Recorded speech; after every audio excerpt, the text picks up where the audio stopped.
Selamat malam Jebret Tim. Walaupun di luar lagi cuacanya tuh gerah ya, tapi nggak di studio ini karena udah ada Dias dan juga ada Sarah. Asik. Hai Sarah, apa kabar? Baik, alhamdulillah. Kak Dias apa kabar? Apa kabar? Sehat? Aku masih sehat terus. Sehat terus ya? Iya. Ini pertama kali kita ketemu bukan? Sarah lupa kali ini.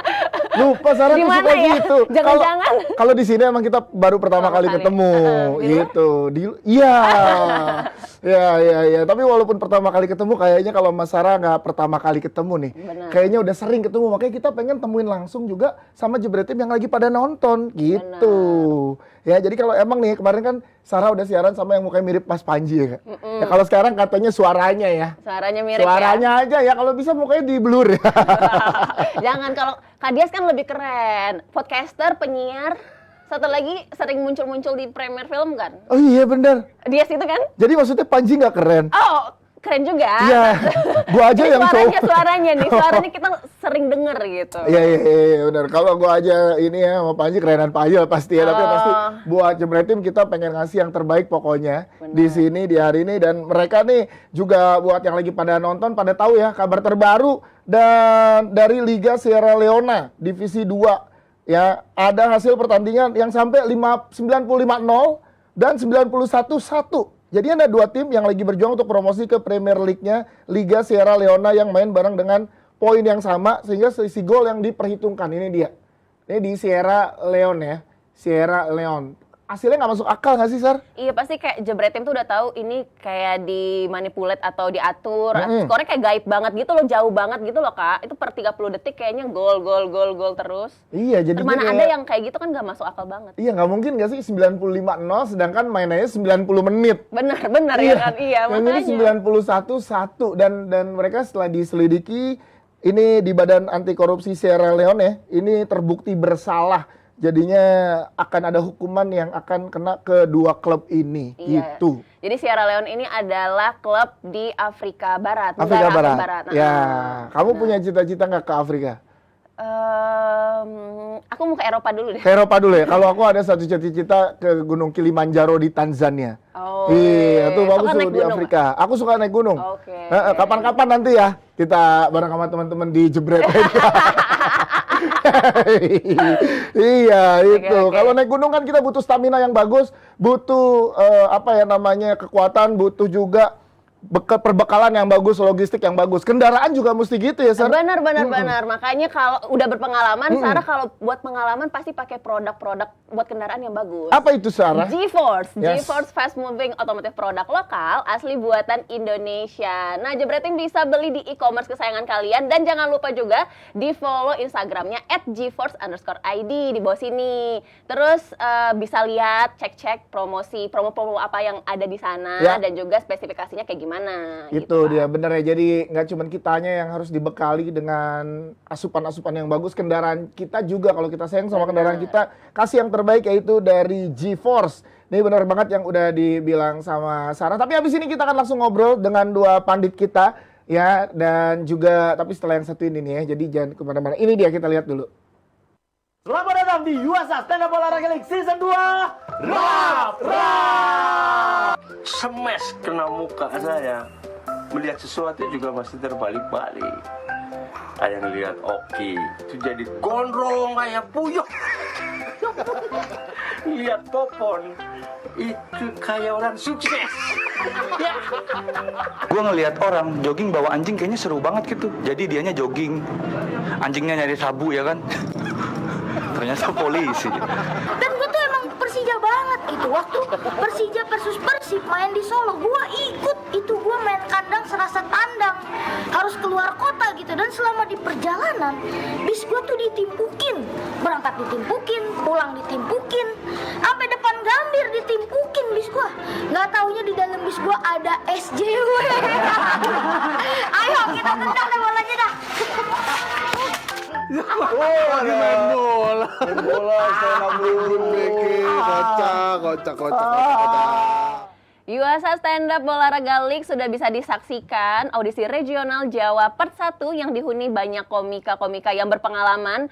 Dan siapakah yang akan lolos ke babak berikutnya? Selengkapnya saksikan di Jebret Media TV. Yes, itu dia. Dan sekarang sudah barengan sama kita, ada padi-padi kita, pasti ada Coach Justin. Halo Coach Justin. Halo. Yes, kita baru ketemu lagi setelah Coach Justin kemarin mengomentari Raisa dan Anya akhirnya ya.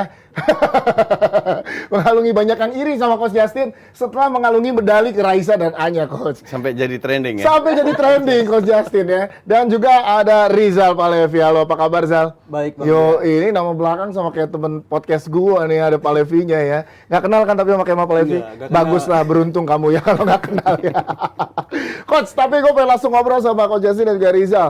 Sebelum kita ke pembahasan yang sudah ada di teman-teman atau Jebret Tim lihat ya di cover kita, gue pengen tanya dulu highlight dari pemain Indonesia yang mendapatkan kesempatan akhirnya di Liga Jepang, Coach Pratama Arhan. Nah, starter, debut loh, Tokyo Verdy. Ini gimana Coach ngelihatnya, Coach? Ya nggak gimana-gimana. Dia dibeli kan untuk main. Iya, tapi selama ini belum pernah main, apakah baru sekarang? Ya kan butuh mungkin staminanya harus ditingkatkan, harus adaptasi dan lain. Dan ini bukan dengan Arhan aja. Banyak sekali pemain yang masuk di Liga Inggris itu awal-awal nggak dimainin. Jadi emang suruh Jadi, adaptasi dulu, lama adaptasi lihat dulu wajar, iya. cuaca dan lain-lain gitu. Ya sekarang tergantung sama dia. Dia bisa nggak membuktikan bahwa dia layak dibeli. Nah, ini beberapa saat sebelum kita barengan sama Jebret Tim nih, udah mulai kan pertandingannya tuh dia banyak sering gak dioper dan posisinya menjadi wing di sebelah kiri. Nah, ini lu ngeliatnya gimana, Zal? Kan harusnya dia biasanya back kiri kan posnya kan? Yes, jadi Arhan ini menurut gue potensinya cukup bagus ya, dan seharusnya dia mungkin pelatih di Tokyo Verdy itu ngeliat dia bisa ngecover area flank dari tim Tokyo Verdy itu, dan gue rasa pace-nya dia ini emang cepet banget seorang Arhan ini, dan gue rasa dia punya kualitas yang cukup juga buat main sebagai winger. Kapasitasnya mungkin bisa jadi masa depan dia statusnya dia bukan back kiri lagi tapi bisa jadi winger kiri buat masa depan tim. Udah kayak Gareth Bale ya, awalnya kan Gareth Bale ada di back kiri terus ke wing. Lama-lama itu. Coach, tapi satu faktor yang gue pengen tanya, mungkin udah pernah lo bahas juga atau mungkin belum, gue melihat pembelian Arhan ini, apakah memang diproyeksikan untuk menjadi starter atau memang hanya untuk memakan pangsa pasar Indonesia yang luas? Dua-duanya? Ya. Jadi emang diproyeksikan sebagai Jadi starter di ada tim sisi itu? komersialnya, terutama dari sisi sosmednya, dari sisi pansosnya. Itu langsung melesat pasti. Di sisi lain, kalau seandainya Arhan diberi kesempatan dan dia mampu menunjukkan bahwa dia layak bermain sebagai starter di Tokyo Verdy, ini sebuah bonus buat Tokyo Verdy. Karena pasti dibeli nggak mahal, Iya. gajinya pasti kecil. Iya. Kalau seandainya flop, minimal dari sisi komersialnya berhasil.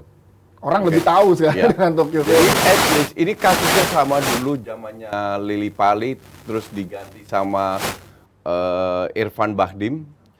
Sayangnya Lili Pali sama Irfan Bahdim itu nggak pernah main, nggak pernah dimainkan. Mungkin sebagai sub sekali, 2 kali, 1-2 menit, 5 menit. Pokoknya hampir nggak pernah main. Nah di situ Sapporo kalau nggak salah nama klubnya. Itu cuman incar dari sisi komersialnya. Ya. Oke. Tapi gua harap nggak seperti mereka sekarang dan terbukti bahwa si Arhan diberi kesempatan. Diberi kesempatan starter ya, dan Ya, tapi sekarang dengan tergantung. posisi baru. Kalau lu bilang dia nggak dipasing, untuk gue bukan alasan. Dia bisa meminta bola, dia bisa melibatkan dirinya dalam permainan. Yes, ini emang adaptasi pemain baru, apalagi untuk Ya, tim baru juga untuk Jadi Arhan dia dan harus posisi punya yang baru ya. nyali. Intinya dia harus punya nyali. Dia Ya. harus punya nyali. Kalau dia nggak dilibatkan, dia harus memaksa agar pemain Terlibat yang ya. pegang bola itu nggak bisa passing ke orang lain selain passing ke dia. Karena gue kalau lihat Ngadio pasti gitu kayak mini mano di awal Liverpool kok. Ya. Enggak, itu dari awal sampai akhir nggak dilibatkan juga. Nggak dilibatkan, tapi sukses untuk Pratama Arhan ya. Sekarang kita juga doain yang terbaik dan juga bisa memberikan potensi terbaiknya supaya bisa menjadi ya karirnya terus melesat lah dan maju untuk Pratama Arhan. Nah, di sisi lain juga banyak yang here we go nih yang kita lihat juga di sosial media adalah Angel Di Maria. Nah, ke Juventus. Gue pengen ke Rizal dulu, ngeliatnya gimana nih?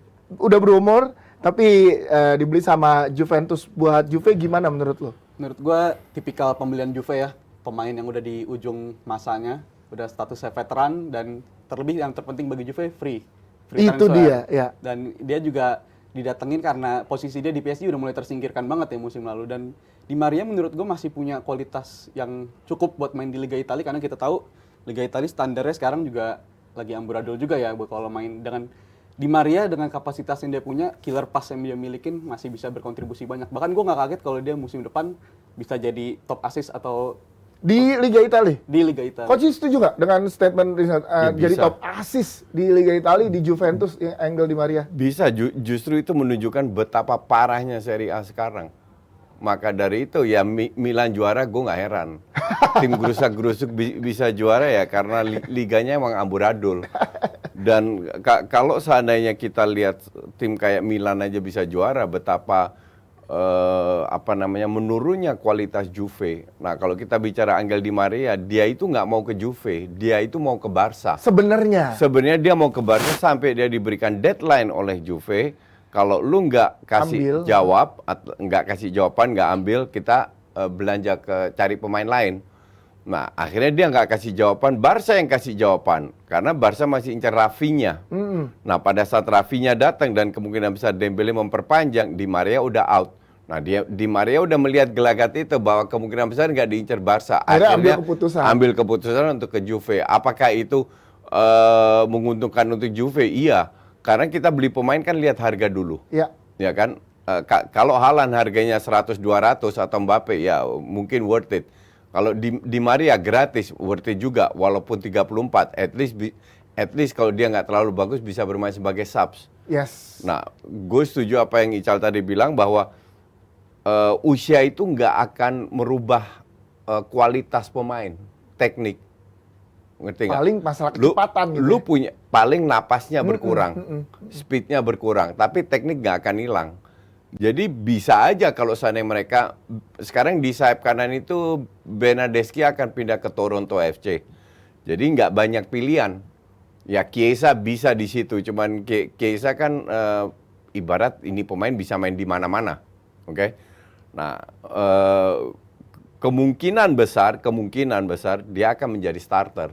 Kemungkinan besar jadi Kulusevski juga nggak ada. Iya. Jadi Juve memang akan banyak beli pemain, apalagi sekarang De Ligt juga diincar oleh klub lain. Maka dari itu ya gue bilang pembelian yang bagus selain Di Maria kan juga Pogba. Pogba ya. Jadi bisa kompetitif lah lagi ya Serie A-nya ya. Jadi nggak Juve ini kan harusnya mereka berapa kali 9 kali beruntun jadi juara. Terus diambil alih sama Inter, terus AC Milan. Harusnya Juve ini kalau gue bilang memiliki segalanya untuk bisa menjadi bersaing lah. Kandidat lagi di tahun depan. Kandidat bersaing sampai hari terakhir untuk bisa jadi juara enggak. Nah 2 tahun terakhir ini kan mereka terseok-seok semenjak ditinggal oleh Marotta, Paratici masuk, pembeliannya amburadul. Yes. Iya, oke Coach. Karena kita lagi ngomongin Juve, ada fans Juve, Hanif Tamrin yang lagi Zoom. Mas Hanif. Bakalan Yes, sama kita. Ini Halo. udah Ada yang habis ngalungin Raisa nih. Iya, kan? Itu lagi dibahas kan. Mas Hanif pas banget gitu. Raisa yang seneng gue kalungin. Mas Hanif tadi dibahas sama Coach Yasin dan juga Ical di sini tentang pembelian Angel Di Maria untuk ke Juventus ya. Lo gimana melihatnya? Benarkah ini sebagai durian runtuh untuk Juventus gitu? Enggak, ini menurut gua membuktikan betapa si Arif Ibane mau memperbaiki kerusakan dari strategi transfer yang udah dilakukan oleh Paratici. Peninggalannya kan banyak yang bapuk ya, ngambil pemain gratis tapi dengan gaji yang fantastis gitu. Nah, seperti kita ketahui di window transfer musim dingin kemarin, Juventus sudah mengeluarkan investasi yang gede banget buat Vlahovic. Jadi itu ketika kita mau berbicara tentang kas yang dimiliki oleh Juventus untuk membenahi keseluruhan dari kelemahan Juventus dalam satu window, mereka masih pintar-pintar gitu. Mereka masih pintar-pintar untuk membagi, dan adanya peluang free transfer Di Maria itu kan jadi temporary ya untuk bisa menyelesaikan permasalahan di sayap gitu. Akhirnya jadi Juve bisa fokus ke area lain untuk bisa mengeluarkan investasi yang besar gitu. Contohnya yang paling gampang kan fullback gitu. Fullbacknya kan udah bapuk semua. Danilo jarang main. Kemudian Cuadrado disulap di situ, kemudian Luca Pellegrini dipaksain, padahal nggak kualitas Juve.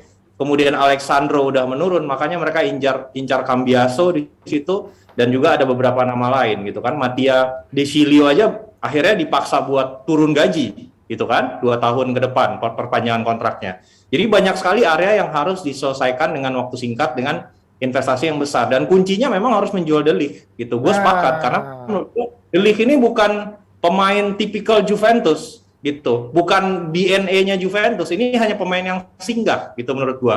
Jadi gue sepakat kalau De Ligt itu dijual dengan profit, harusnya ya jangan kurang dari mahar ketika Juve ngeluarin buat meminang dia, 89 juta, harus di atas itu. Kalau misalnya Arif Ibene sampai ngejual di bawah itu, berarti bego dia.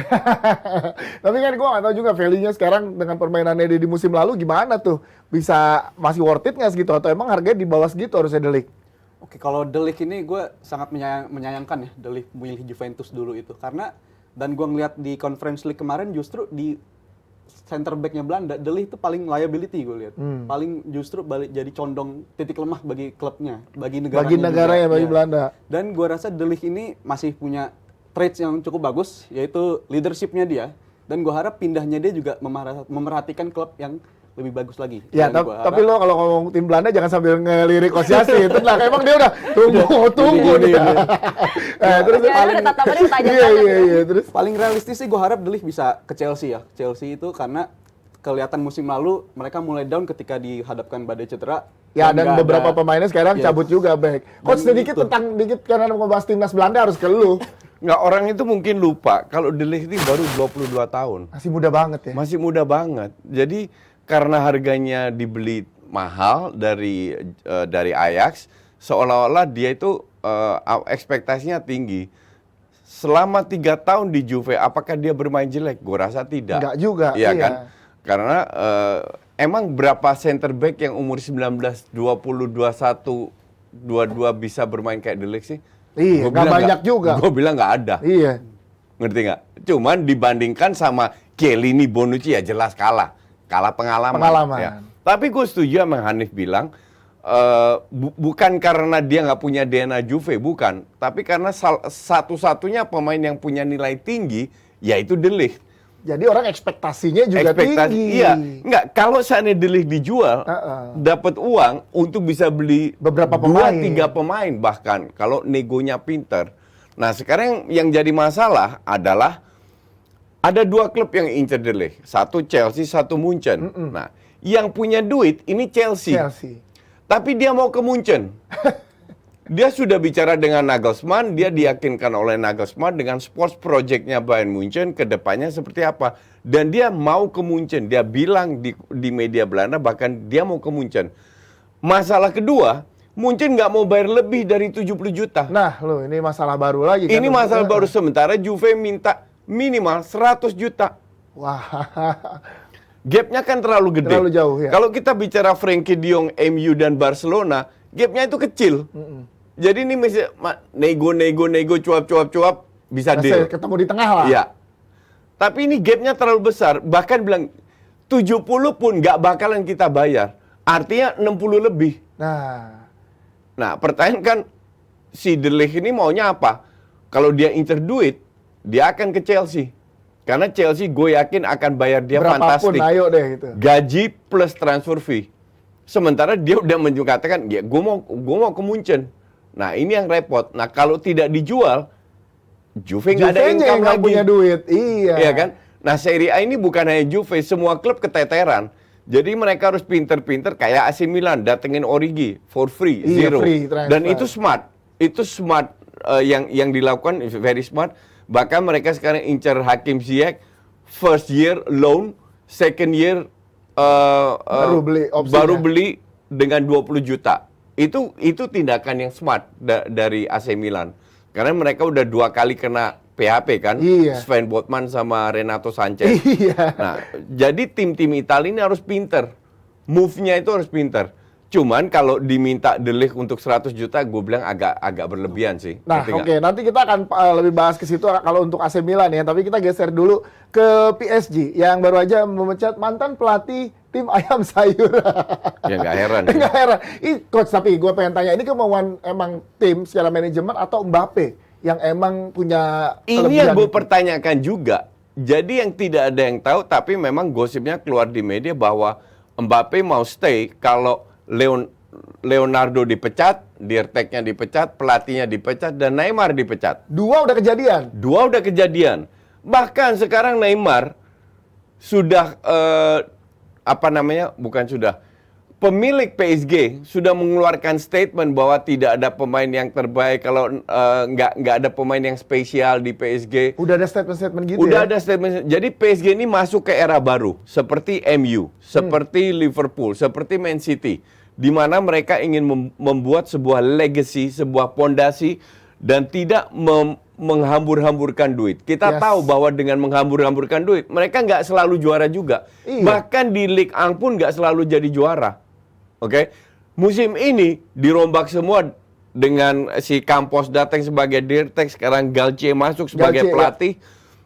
Harusnya ini tim bisa membangun sebuah legacy walaupun 5-10 tahun lagi baru kelihatan. At least fondasinya udah dibuat sekarang. Iya, betul. Nah, sekarang tinggal kelihatan Galtier ini bisa nggak ngelawan ego-ego tinggi kayak Ramos, Neymar, Mbappe, Messi bahkan. Tapi sebelum masuk ke Galtier bisa melawan emosi atau ego-ego para pemain ini, gue nggak tahu menurut lo gimana pemilihan Galtier ini, karena banyak sebenarnya nama-nama pelatih yang diisukan kayak Zidane, ya kan sempat diisukan. Tapi kenapa akhirnya PSG menurut lo mengambil Galtier, di mana prestasinya juga nggak terlalu mentereng dan belum pernah sebegitunya megang pemain bintang gitu loh. Gimana Cal ngeliatnya Cal? Oke, kedatangan Galtier ini jelas nggak lepas dari tangan dinginnya direktur teknik barunya ya, Luis Campos.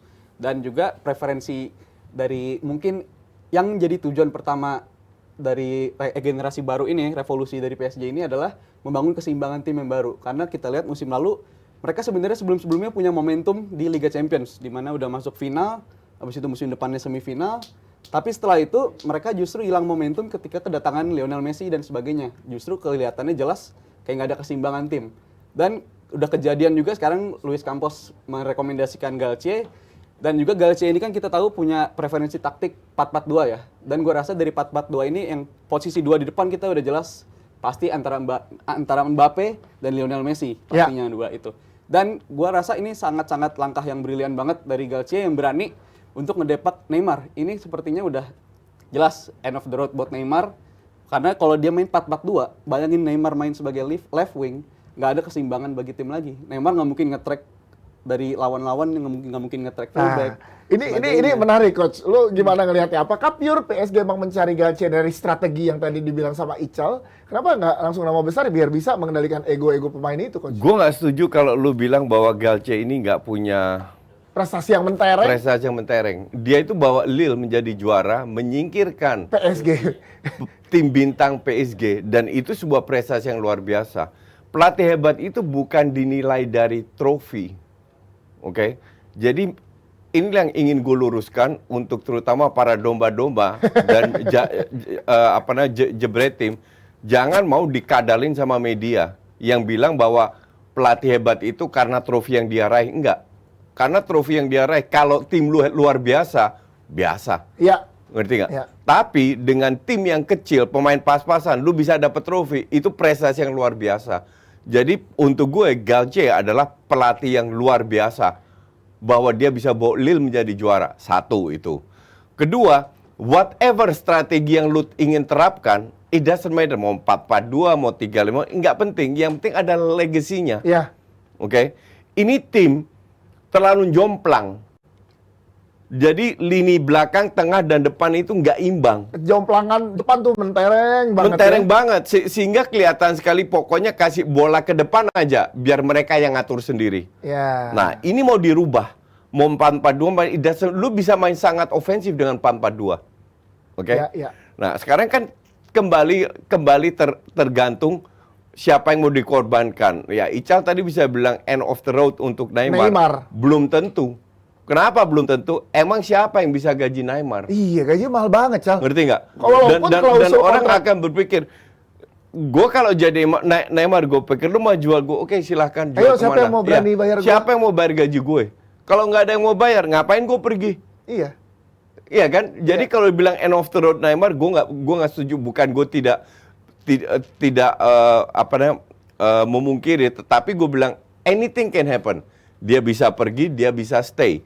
Karena roda transfer ini kan baru mulai bergulir, nih. Ya. baru mulai bergulir, dan ini akan ada apalagi Ronaldo sudah mengatakan bahwa dia akan cabut. Iya. Kalau dia cabut, nah baru mulai Neymar bisa ke Kemana MU pun. atau Dybala atau ke Chelsea atau apa bisa aja dijual. Tapi pada saat ini gue rasa terlalu dini. Semua masih wait and see ya. Semua masih wait and see. Ya. Cuman kalau gue ngelihat bukan masalah line up. Line up itu hanya di atas kertas, oke? Yang gue lihat adalah satu, bisa nggak dia mengontrol ruang ganti? Nah, Galtier ini. Yes, Ya. yes, itu yang jadi penting. Positifnya dia orang Perancis, Lokal. orang lokal. Dia tahu budaya Perancis dan mungkin si pemilik ke PSG Nasser ini Nasser. bilang, udahlah, gue udah capek keluar duit terus, gak ada hasilnya. Kita bikin ini menjadi tim Perancis yang punya karakter Perancis. That's why mempertahankan segitunya Mbappe, Iya, ada Galtier. betul. Nah, kan kita nggak tahu. Nah, sekarang tinggal lihat kalau dia bisa menguasai ruang ganti, baru kita bicara tactical. Baru arah Ya, selanjutnya ya. gitu. Dan kemungkinan besar tactical nggak bertahan juga. Pada saat dia main di Lille, dia lebih bertahan. Karena memang kualitas pemainnya, lu nggak bisa mengharapkan Burak Yilmaz nguber-nguber bola dengan counter attack. Ngerti nggak? Ini kita nggak bisa menilai juga karena kita belum pernah tahu, belum lihat dia dengan pemain bintang seperti apa. Wah, ini menarik nih. Gitu. Mas Hanif Oke. juga mau komen gimana Mas Hanif? Ya, oke Coach. Mas Hanif nih mau ada pertanyaan, kalau setuju nggak kalau Galtier ini jadi pelatih di Liga Ang? PSG, iya. Ligue 1. Ligue 1. Heeh. Gimana? Lo ngelihatnya gimana Mas Hanif? Apakah emang ya ini malah jadi satu keberuntungan juga buat tim lain, malah jadi gelap nih PSG-nya jangan sekarang? Ya, jadi kan sebenarnya terkait pendekatan memimpin sebuah tim, sebenarnya kan ada dua ya, yang kalau kita lihat hegemoninya di dunia sepak bola saat ini, dewasa ini. Ada yang pendekatannya memang memberikan semua kekuasaannya kepada pelatih, seperti yang dilakukan oleh Liverpool dengan Jurgen Klopp dan juga Man City dengan Pep Guardiola. Kekuasaan tertinggi ada di pelatih dan mereka bisa bertahan bertahun-tahun, bahkan sekarang udah musim ke-6 apa 7 gitu mereka berdua sekarang gitu kan. Siapapun yang berani menentang atau bersikap tidak disiplin atau menjadi bad apple di dalam ruang ganti pasti kena gitu kan. Nah, ada satu lagi pendekatan di mana sebenarnya itu jatuhnya adalah players power gitu kan, yang memang terjadi udah from time to time kita lihat itu terjadi di Real Madrid. Siapapun pelatih cuman come and go gitu kan, pemainnya yang lebih banyak mendominasi dengan ada Ramos, Ronaldo, Benzema gitu kan, punya suara-suara yang memang sangat mendominasi di ruang ganti. Dan gue yang melihat di sini adalah PSG udah nyoba dengan pendekatan Real Madrid gitu kan, dengan adanya pemain, kalau lu lihat 3 pemain depan PSG aja udah paling tertinggi di dunia urutan 1, 2, 3 dari sisi gaji semuanya. Dan itu tidak berbanding lurus dengan Prestasi. pemasukan uang TV rights-nya Ligue 1 gitu. Liga Prancis berapa sih hak siar TV-nya? Mau dicoba ina-inu, cara jualannya kan nggak naik-naik. Dan sekarang kan dari sisi bisnis lo ngelola sebuah klub dengan gaji yang 3 pemain depan lo tertinggi, ya nggak masuk akal. Makanya opsi yang dipilih oleh para petingginya PSG saat ini, gue sepakat sama Koci, ini udah harus dilibas, pendekatannya masih Prancis. Makanya tempo hari pemain yang ditelepon secara personal oleh Kylian Mbappe adalah Tchouaméni kan, yang dia lihat boleh nggak lo ikut bergabung ke gue. Makanya itu adalah salah satu bukti di mana pendekatannya sekarang mau pendekatan Prancis nih gitu, dengan adanya si Galtier sama juga pendekatan lebih banyak. Bahkan si Mbappe juga sempat nelpon Pogba kan untuk bisa bergabung juga. Cuman kan memang akhirnya malah yang kita dengar udah sedekat mungkin ke Juventus. Jadi gue lihat ini harus diambil pendekatan yang radikal. Kalau enggak ya boncos ini PSG. Walaupun ini adalah klub yang dimiliki oleh negara, ya secara bisnis nggak teli, ya nggak masuk akal. Benar, tapi yang menjadi highlight adalah target PSG dong, yang nggak mau turun tetap adalah Champions League pasti yang menjadi targetnya. Apakah sanggup di musim-musim awalnya Galtier ini? Gini.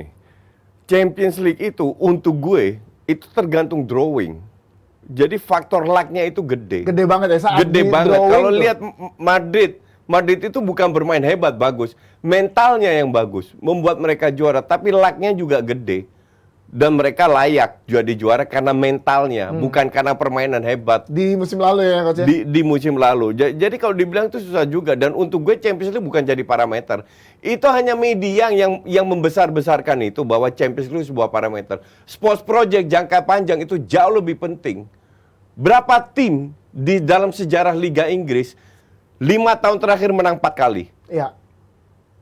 Kan nggak banyak, nyaris betul. nggak ada. Apakah itu bukan sebuah prestasi? Sementara Champions League, lu ketemu satu tim cuma 2 match, home and away. Jadi untuk gue itu bukan parameter. Lo setuju Cal dengan statement Coach Justin yang Champions League banyak dijadikan parameter sebenarnya di luar? Kalau menurut Coach Justin nggak terlalu, lo gimana lihatnya? Gue sangat-sangat nggak setuju sama statement Iya, Coach karena lu Justin. korban media massa. Nah, Karena gini ya, gimana lo statement adalah kalau coba? generasi fans bola lah, fans bola, kalau kita ngomongin era-era tahun 2000-an, yang juara liga itu lebih banyak tuh Inter. Yang juara liga lebih banyak selama dekade 2000 sampai 2010. Tapi yang lebih dikenal orang skuadnya Ancelotti, AC Milan. Mereka nggak juara liga, tapi mereka punya tabungan 2 Liga Champion.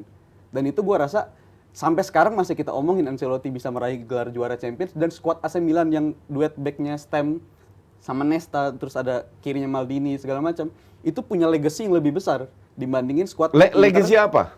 Legacy trofi Liga Champions. Enggak, itu bukan legacy. Ini ngadi-ngadi nih Ical nih. Ini kalau gua kasih lihat ya. Itu Lain. enggak. Bentar nih, Coach Bentar, Justin dulu. trofi itu hanya peninggalan, habis itu nggak tahu harus diapain. Sama kayak Chelsea. Abramovich meninggalkan puluhan trofi, terus mau diapain? Emang bisa hebat lagi? Nggak ada, that's not legacy.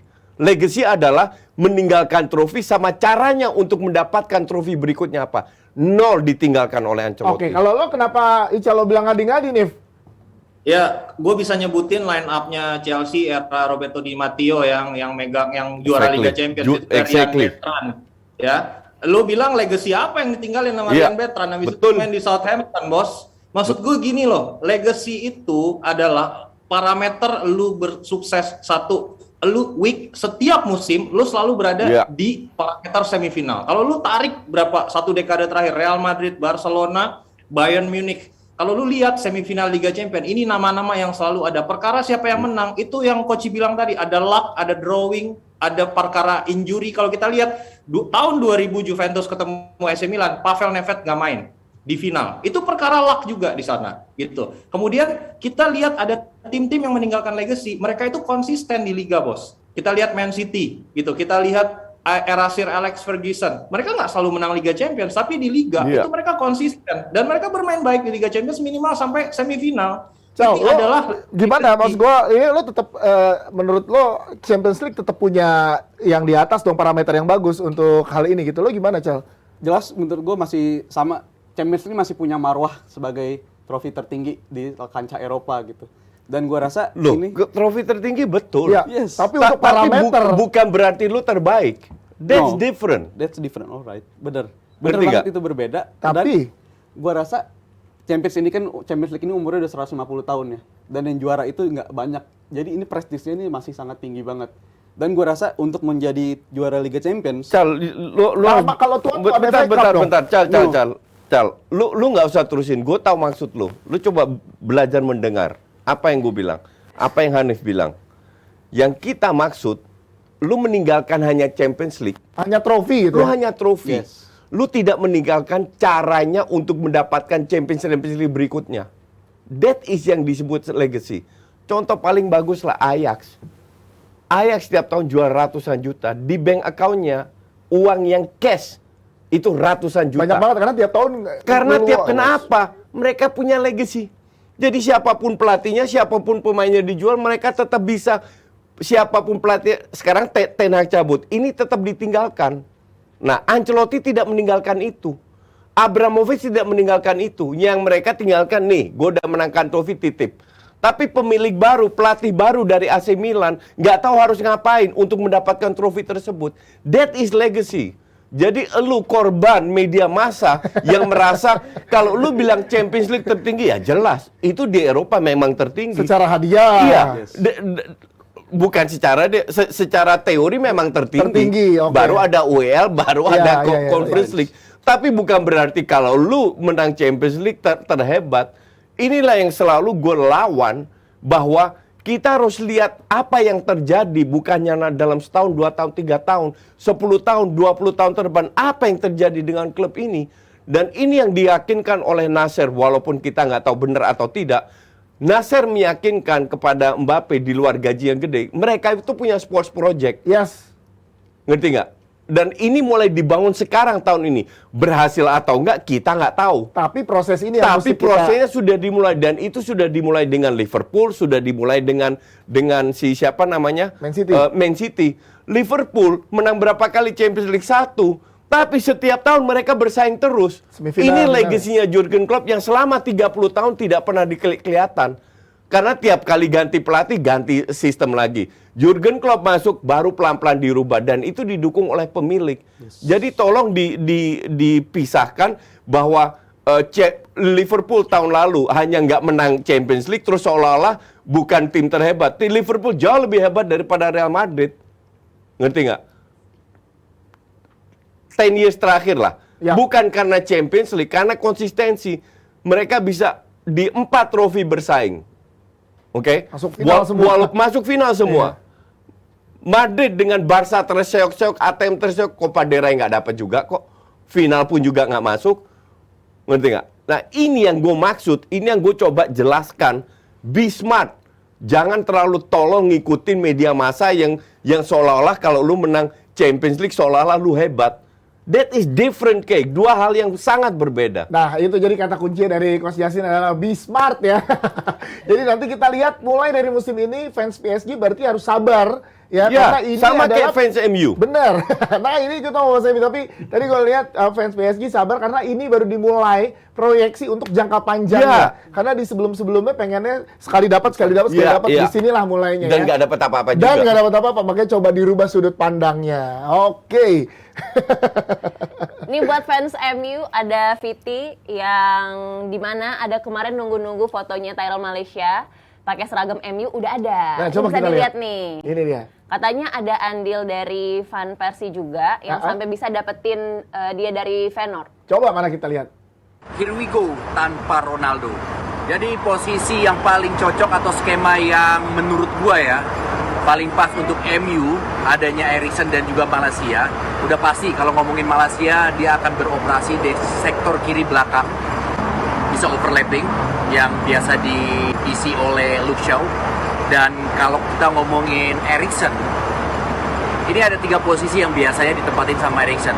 Deep playing playmaker, penyerang tengah, sama penyerang sayap. Tapi gue nggak tahu kenapa, gue lebih suka kayaknya Eriksen harusnya bisa jadi posisi di penyerang tengah ya, timbang sayap, menggantikan posisi Bruno Fernandes. Jadi Bruno lebih dari sayap, gue harapkan bisa bersaing lagi dengan Kevin De Bruyne dan atau juga Odegaard yang musim lalu dua penyerang tengah itu produktif banget. Jadi buat gue Eriksen lebih cocok untuk penyerang tengah. Oke, sebelum ke Eriksen yang tadi bilang sama Bang Ibnu Jamil, gue ke Malaysia dulu. Dia udah here we go, udah oke. Akhirnya posisi Luke Shaw kan pasti tergeser gitu ya.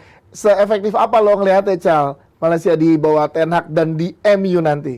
Oke, ini sebenarnya menarik ya. Ten Hag baru latihan beberapa kali, tapi dia langsung bisa mengidentifikasi back kiri harus beli baru. Itu mengindikasikan ini fans MU ini terlalu gengsi buat ngomong beberapa tahun terakhir kalau Luke Shaw itu not good enough sebenarnya. One good season dan semua orang lupa kalau dia tuh not good enough. Bahkan pelatih-pelatih dari sebelumnya, Mourinho juga bilang pemain ini nggak menggunakan kepalanya ketika bermain. Itu mengindikasikan kalau Luke Shaw ini bagus ya, karena fans MU ini ingetnya kalau mereka ini kan mainnya pas lagi stadium tanpa penonton. Di era Covid, itu Luke Shaw baru bagus. Bahkan bukan cuma Luke Shaw doang. Satu tim MU bagusnya itu di musim ketika nggak ada penonton dan di musim Covid. Jadi kalau ditonton jadi gengsi ya, kalau ada penonton jadi bagus ya. Dan itu dibuktikan dengan status MU di musim itu yang selalu dibangga-banggakan oleh fansnya. Itu posisi 2 ya. Unbeaten di pertandingan away Premier League. Dan itu unbeaten-nya jelas nggak lepas dari nggak hadirnya penonton. Dan mana pemain MU ini berarti mentalnya masih harus dipertanyakan. Dan ini hal yang udah dideteksi oleh Erik ten Hag sepertinya. Dan pemain-pemain yang sebenarnya dibilang oleh Mourinho itu sebagai virus, toksik, itu kan sebenarnya masih ada sampai sekarang sebenarnya. Walaupun beberapa udah disingkirin. Sisa siapa aja berarti? Enggak, gue bingung. Lu sangat membanggakan Mourinho seolah-olah apa yang dia omongkan jadi parameter. Dan gitu terbukti loh. Enggak, semua. based on what? Gue baru sekali jemput Mourinho, Koci. Enggak, 2 kali. 2 kali. 2 kali. Coaching itu Coaching soalnya. 2 kali ternyata. Mourinho. Iya. Tapi Enggak, lu kelihatan- satu, apa yang dikatakan Mourinho banyak sampahnya, jadi untuk gue bukan parameter. Kedua, gue sama sekali nggak setuju sama lu kalau lu bilang Luxio nggak bagus. Oke? Kalau Luxio punya karakter berbeda dengan Malaysia, iya. Nah, sekarang tergantung pelatih seperti apa, menginginkan center back, left back seperti apa. Gaya bermainnya kayak Iya, gimana gaya yang dibutuhkan. jadi bukan berarti Luxio jelek. That's different. Ngerti nggak? Ten Hag main dengan Daley Blind di Ajax. Iya. Daley Blind tahu sendiri selelet apa. Padahal dia punya Tagliafico yang jauh lebih cepat. Akhirnya Tagliafico dicadangkan karena dia adaptasi dengan sistemnya lagi. Dia nggak minta Daley Blind overlapping, lebih masuk ke dalam. Luxio seperti itu. Jadi bukan karena Luxio jelek, karena pelatihnya pengen bermain seperti apa. Nampaknya Karakter itu dimiliki, ya. Ten Hag pilih Malaysia bukan karena Luxio jelek, tapi karena dia lebih pengen yang overlapping. Luxio hampir yakin gue dipertahankan. Kenapa? Dengan adanya Luxio dengan Malaysia, dia punya 2 left back dengan karakter yang berbeda. Yang dijual siapa? Teles. Yes. Oke. Nah, artinya si Ten Hag ini bisa bermain dengan different strategi kalau dia punya 2 left back yang berbeda. Satu. Kalau Ibnu tadi bicara soal dengan Van Persie, gue nggak baca itu sama sekali di media Belanda. Ada rayuan yang dari gue Van tahu, Persie ya, ya. gue bahkan berani bilang itu hoax. Oke. Tapi yang benar, dia bicara dengan Tai Chong. Dia bicara dengan Tai Chong, MU itu seperti apa? Tai Chong itu dulu teman kecilnya, dan Tai Chong lama di MU sebagai pemain youth kan. Dijelaskan MU begini-begini sehingga dia tertarik. Padahal dia udah mengiyakan Lyon secara lisan. Verbal. Akhirnya dia mau MU. ke MU dan karena diminta Erik ten Hag juga. Nah, oke. Mas Hanif, lo kan masih bareng sama kita tadi ngelihat ya, gimana tentang Luxio di sini dengan datangnya Malaysia. Lo melihatnya seperti apa? Apakah ini udah jadi jaminan untuk Malaysia ada di formasi skuad utamanya MU musim depan di bawah Erik ten Hag, atau ya lo lihatnya seperti apa, Mas Hanif? Belum pasti ini bisa menggeser Luxio. Cobalah main 1-2 pertandingan di Premier League, tar juga dia kaget. Kalau kita lihat intensitas fisik, kecepatan bermain, dan intensitas game-game di Premier League yang technically lebih fisikal ya gitu. Kita merasakan itu dengan Alex Telles yang diproyeksi sebagai overlapping back sayap gitu kan. Nah, itu nggak bisa Simon place-nya juga di back kiri sebagai pengganti jangka panjangnya Luxio. Luxio ini udah survive banyak banget rezim gitu. Gua nggak yakin dia bakal Ya. Nah, nggak bakal dia main ya kan lagi di Liga. Gue bukan bilang dia diganti ya. Karena kalau diganti seolah-olah Luxio ini tidak bisa bermain dengan sistem yang berbeda. Enggak, gue bilang memberi kesempatan kepada Ten Hag untuk bermain dengan sistem yang berbeda. Jadi untuk gue dua back ini nggak bisa dibandingkan. Oke. Jadi in this case gue nggak setuju sama si Hanif untuk menggantikan, enggak. Tapi 2 pemain dengan karakter yang berbeda, tergantung strategi apa yang diterapkan, bisa aja bergantian mainnya. Tapi kan kalau pemain yang bagus ya, coach kayak Luxio misalkan dia emang punya kapabilitas yang bagus dan oke, berarti harusnya dia bisa beradaptasi dong dengan Nggak bisa, karena dia memang... Yes, maksud gue gini ya, ini terjadi sama Alex Telles di beberapa pertandingan awal ketika dia diberikan kesempatan gitu kan. Ketika dia diberikan kesempatan, yang terjadi malah dia liability dalam sisi defensif atau counter attack gitu. Sehingga yang tadinya seorang pelatih menginginkan cara bermain tertentu, karena memang dari sisi kemampuan nggak hanya dari si Alex Telles-nya juga, tapi juga disiplin dari 2 center back-nya MU membuat itu menjadi potensial kena counter, sehingga dia akhirnya memilih bermain dengan back yang sedikit lebih defensif untuk pertandingan tertentu. Dan ini gue worry ketika pemain dengan masih muda kayak Malaysia ini kemudian merasakan tidak ada permainan yang cukup reguler gitu ya, misalnya 7-8 pertandingan beruntun dia didapatkan kesempatan untuk memberikan adaptasi, itu bisa menjadi backfire seperti pembelian MU pada umumnya. Itu yang gue lihat. Nggak nggak akan bisa langsung plug and play gitu, dia bisa Langsung menjadi detail gitu ya. pemain utama. Menurut gua masih panjang. Kalau itu pasti enggak, pasti dia butuh adaptasi karena dia masih muda juga. Tapi kalau dibandingin Teles ya jelas gue lebih pilih Malaysia. Jadi gue nggak setuju juga sama yang Hanif katakan. Apa yang dia bilang benar, tapi yang tolol itu kan yang lihat Teles sebagai pemain bagus. Ya kan, bahwa dia diberi kesempatan, dia di flop di MU bukan berarti Malaysia seperti itu kan? Ya. Ngerti nggak? Nah, in this case gue tidak suka karena gue tahu Teles kayak gimana, gue tahu Malaysia kayak gimana. Malaysia lebih bagus daripada Teles. Berarti kita lihat nanti Ten Hag akan pakai siapa ya Sar nanti untuk di Premier League, untuk MU-nya di bawah Ten Hag. Apakah Malaysia langsung digas dari pertandingan pertama atau mau coba dulu dengan Luke Shaw-nya? Feeling gue dia butuh waktu juga untuk adaptasi. Pasti semua pemain baru karena dia masih muda. Iya. Dia masih muda. Sama kayak De Ligt lah kayak gitu. Gimana dengan Eriksen? Nah, ini menarik karena menurut gue Eriksen ini kan memang ada dalam tanda kutip kesempatan kedua lah untuk di dunia sepak bola gitu. Eriksen sesuai dengan kebutuhan MU, Coach Chal. Iya, gue bilang iya. Di mana Coach posisi yang pas untuk Christian Eriksen? Gini, lo harus sedikit flashback. Pada saat Ten Hag masuk, dia bilang gue menginginkan Frenkie de Jong. Frenkie de Jong akan jadi jenderal di tengah. Dan Frenkie de Jong itu bukan DM murni kayak Busquets. Oke? Frenkie de Jong itu mengatur pemain-pemain depan, samping, belakang sehingga mereka berprestasi lebih optimal lagi. Nah, di depannya itu sangat bisa Van de Beek dan Eriksen bermain. Ya. Maka dari itu dia pengen Frenkie de Jong. Karena dengan McTominay, dia nggak melihat McTominay bisa bermain seperti Frenkie de Jong. Dan kemungkinan besar dia main dengan 1 DM bukan 2 DM seperti sebelum-sebelumnya. Nah, coba kita lihat ya. Ada grafis perkiraan nih, Coach. Perkiraan andai Christian Eriksen, kemudian juga tidak adanya Ronaldo lah kita anggap ya, kalau emang Ronaldo beneran cabut gitu. Dengan dua pivot di belakang ada McTominay, di sini masih Coach. Terus kita lihat Eriksen dan Fernandes. Gini, ini 4-2-1 kan bilang aja 4-3-3 lah. Ya. Jadi di tengah itu ada 4 pilihan. Kalau asumsi Van de Beek datang ya, Frenkie de Jong datang, itu ada 4 pilihan di mana si Erik ten Hag bisa merubah, bisa bermain dengan Frenkie de Jong, McTominay, bisa juga dengan Van de Beek, Eriksen dengan de Jong, bisa juga Eriksen nggak dimainin, Van de Beek yang di belakangnya Rashford, semua bisa. Itulah kenapa siapa namanya Erik ten Hag mau datengin Frenkie de Jong, dan gue bilang Frenkie de Jong akan datang. Karena dia puzzle, untuk mengisi puzzle itu cocok di posisinya itu ya. Karena lu sebagai pelatih akan happy kalau lu punya banyak pemain yang karakter berbeda sehingga lu bisa menerapkan sistem yang berbeda tergantung lawan. Kalau ini kan sering dalam pertandingan. Oh, gue ketemu contoh Crystal Palace. Gue turunkan Frenkie de Jong, Van de Beek dan Eriksen. Ternyata nggak berhasil. Ganti lagi di babak kedua. Gue tarik Van de Beek, gue turunkan McTominay. Sehingga gue geser sedikit Frenkie de Jong ke depan untuk ngebantu Eriksen. Ternyata bisa berhasil. Nah, kalau Liverpool nggak bisa begitu.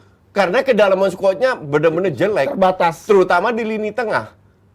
Klopp berkali-kali coba masukin Curtis Jones lah, masukin... Nggak bisa. Nah, sekarang ini yang ingin dibangun oleh MU, oleh Erik ten Hag, bahwa di tengah itu harus minimal 4-5 pemain. Berarti kalau nggak berhasil juga Fred ya masuk ya? Si Kam. Lihat namanya bukan Fred, Kam.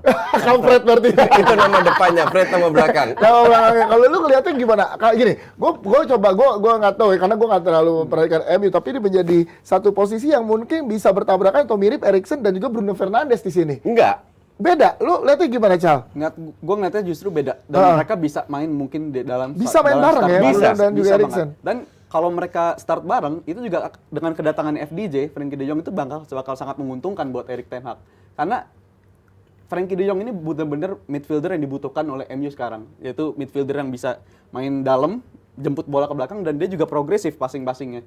Dan itu juga memungkinkan untuk pemain tengahnya seperti Bruno, Eriksen itu main lebih fluid sesuai dengan kemauan Erik ten Hag, didukung oleh dua fullbacknya Erik ten Hag, sistem ten Hag dengan dua fullback yang bombardir, ini juga exciting times lah buat United. Berarti emang menarik karena di sesi latihan pun Erik ten Hag udah mulai pakai passing-passing pendek kan, itu yang jadinya. Ya ini sebenarnya menyedihkan ya.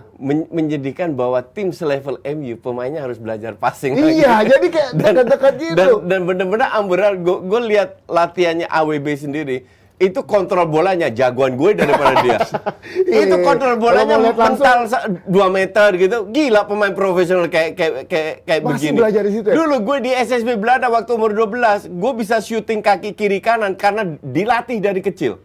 Dan passing itu selalu. Passing itu dasar.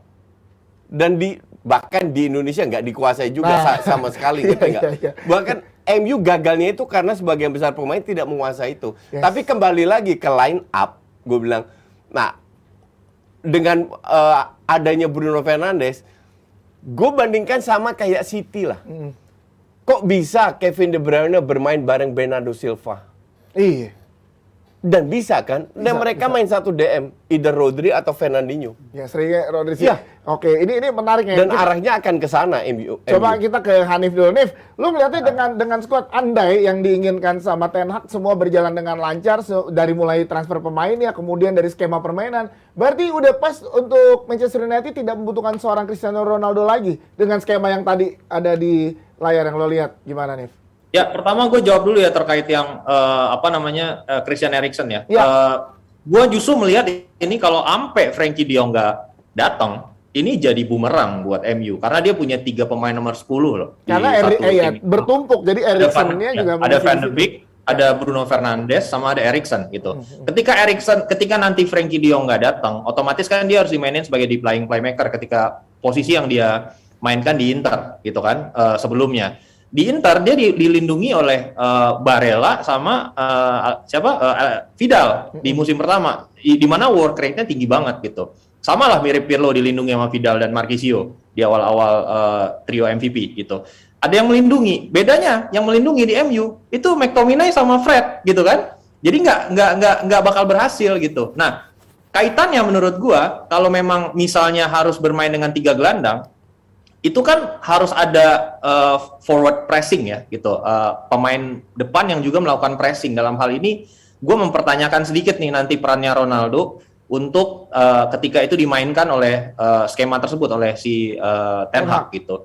Gue ngerasa kayaknya nggak cocok gitu kalau main kayak gini Ronaldo menjadi starter di setiap pertandingan karena peran pressing itu harus dimainkan oleh sisa orang lain, 10 pemain lainnya. Gitu. Okay. Itu udah coba dilakukan di Juventus nggak berhasil kan? Yes, Hanif nggak setuju berarti dengan adanya Cristiano.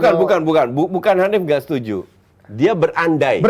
Ya. Seandainya main gitu. Dan at this moment semua orang Abrar pun bisa berandai-andai. Ya. Because we don't know. Belum tahu 5 minggu lagi masih Liga Inggris. Dan kalau gue bilang Ten Hag nggak setolol yang Hanif bilang. Tapi gesturnya Ronaldo ya, dan juga Ten Hag itu sangat tahu Ronaldo kemampuannya seperti apa. Iya. Nggak mungkin Ten Hag suruh dia lari-lari yang nggak berhasil di Juve. Kalau di Juve nggak berhasil, ya lu tahu sendiri pelatihnya siapa di Juve, ngerti nggak? Tapi dengan gesturnya Ronaldo yang seperti saat ini masih di kampung halamannya, belum mau pulang, tak ada agenda apa gitu. Apakah Ronaldo udah ngeliat, cara mainnya Ten Hag gini nih, kayaknya gue nggak cocok. Bisa jadi. Iya nggak sih? Itu bisa mungkin nggak sih? Bisa jadi. Bisa jadi banget. Karena dia juga ingin melindungi reputasi dia. Iya dong. Kalau flop lagi akan jadi kelar nih dia. Sebagai pemain yang statusnya GOAT, salah satu GOAT di antara dia dan Messi, dia juga nyari challenge, bilangnya pindah ke MU untuk nyari challenge. Bener dapet challenge ya. Bentar. Whatever happen, he still GOAT. Yes. Oke, di luar itu mau dia flop, dia tetap GOAT. Karena kita nggak bisa menilai pemain hanya dari 1-2 tahun. 1-2 musim. Oke. Karirnya. Oke, lanjut. Tensi Ronaldo tuh luar biasa. Ini yang terjadi kan sama seperti musim terakhir Ronaldo di Juventus kan, dia udah bisa sense gitu kan bahwasannya kalau apa yang ada di dalam tim Man United sekarang tuh nggak bisa fulfill ambisi dia untuk bisa terus compete di highest level, memenangkan Liga Champions gitu kan, berkompetisi di ya main Champions saja nggak, gimana mau menang? Ya itu dia maksudnya. Jadi dia udah sense ini benar-benar mirroring apa yang terjadi musim lalu Koci. Gitu. Kalau menurut gua dia udah bisa sense, dan ketika seorang Ronaldo memutuskan untuk pindah gitu, klubnya nggak bisa bilang enggak. Iya. Menurut gua. Bentar. Kalau masalah Champions League, MU ini kan udah 2 bulan yang lalu ketahuan nggak main Champions League. Harusnya dia submit dong permintaan untuk tidak melanjutkan karirnya. Wong dia ketemu Ten Hag, dia bilang oke, Masih dapat jalan baru. kita jalan baru. Ini kan baru-baru aja. Baru-baru Sama aja kayak- kita dengar sama bahwa kayak dia di mau Juventus keluar. musim lalu, Coach. Juventus musim lalu, Ronaldo, Juve fakta main di Liga Champions gitu kan. Dan dia memutuskan untuk pergi bahkan setelah pertandingan pertama jalan, Coach. Gitu. Nggak, kan- Ini makanya gua bilang gua highlight lagi. Gue bilang kalau Juve pinter dia cabut karena lihat pemain-pemain yang di Juve seperti apa. Cuman sekarang ini kan masuk era baru MU. Jadi untuk gue cemen kalau dia meninggalkan. Dia nggak butuh duit. Champions League dia udah banyak dapat. Oke. Sekarang yang justru dia itu harus menunjukkan bahwa dia loyal, bahwa pemain hebat, pemain kaya, multi-billionaire itu juga punya istilah loyalitas. Dia itu besar di MU. Dia di MU nggak cari duit lagi, walaupun gajinya tetap paling tinggi Paling ya. tinggi, iya. Oke, cuman dia harus membuktikan. Untuk gue terlalu cemen kalau dia takut ngepres atau takut kerja keras, terus dia cabut. Emang klub besar siapa yang mau menampung dia lagi? Dengan usia yang sekarang. Dengan usia yang sekarang. Oke. Emang apakah dia bisa meraih ambisi dia dengan klub yang baru? Kan belum tentu juga. Nah, ini coba kita lihat ada statement dari temennya Sahabatnya Coach Coach. nih. Coba kita lihat, ini dia statementnya. Boleh kita minta statementnya dia. Coach, akan sangat seksi andai Ronaldo bergabung dengan Bayern nih. Setidaknya perlu mempertimbangkannya jika Bayern pikir fisik Ronaldo mampu membantu mereka 1 atau 2 tahun ke depan. Saya pikir perlu memikirkan untuk merekrutnya dengan hasil investasi atau penjualan dari Lewandowski. Ini dari Lothar Matthäus. Iya.